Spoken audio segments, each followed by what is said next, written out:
పవన్ కళ్యాణ్ నటించిన 'హరిహర వీరమల్లు', 'భగత్ సింగ్', 'ఓజీ' మూవీకి 3 మూవీస్ అయితే చేస్తున్నారు భయ్య పవన్ కళ్యాణ్. మొన్న అయితే సాంగ్స్ అయితే రిలీజ్ చేసినారు 'హరిహర వీరమల్లు' నుంచి. ఆ మూవీ అయితే రిలీజ్ అయితే రెడీ అయితే ఉన్నది 'హరిహర వీరమల్లు' మూవీ. పవన్ కళ్యాణ్ అయితే 'హరిహర వీరమల్లు' మూవీ తర్వాత అయితే 'ఓజీ' మూవీకి అయితే రెడీ అవుతున్నాడు పవన్ కళ్యాణ్. ఎందుకంటే ప్లాన్స్ మాత్రం పవన్ కళ్యాణ్ మీటింగ్ లో మాత్రం చాలా మంది అయితే అడుగుతున్నారు భయ్య 'ఓజీ' అప్డేట్ ఇవన్నీ. ఫ్యాన్స్ మాత్రం నెట్టకాళ్ళకి అయితే 'ఓజీ' మూవీ నుంచి అయితే అప్డేట్ అయితే రాబోతుంది.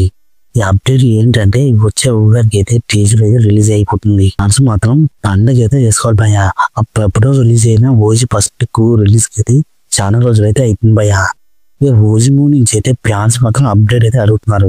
ఈ ఉగాదికి అయితే movie teaser 'OG' movie teaser అయితే రిలీజ్ కాబోతుంది భయ్య. పక్కా రాసి పెట్టుకోండి. ఇంక ఈ ఉగాది రోజు అయితే టీజర్ మాత్రం రికార్డులు మొత్తం మోగబోతుంది యూట్యూబ్ లో. ఈ మొత్తం ఫ్యాన్స్ కి అయితే రెడీగా ఉండండి భయ్య. ఈ టీజర్ లో అయితే మాత్రం 'ఓజీ' మూవీ రిలీజ్ డేట్ కూడా ఇస్తారంట. ఎలా ఉంటది అన్నది చూడాలి భయ్య ఉగాది రోజు. ఈ వీడియో నచ్చితే సబ్స్క్రైబ్ చేసి లైక్ కొట్టండి భయ్య.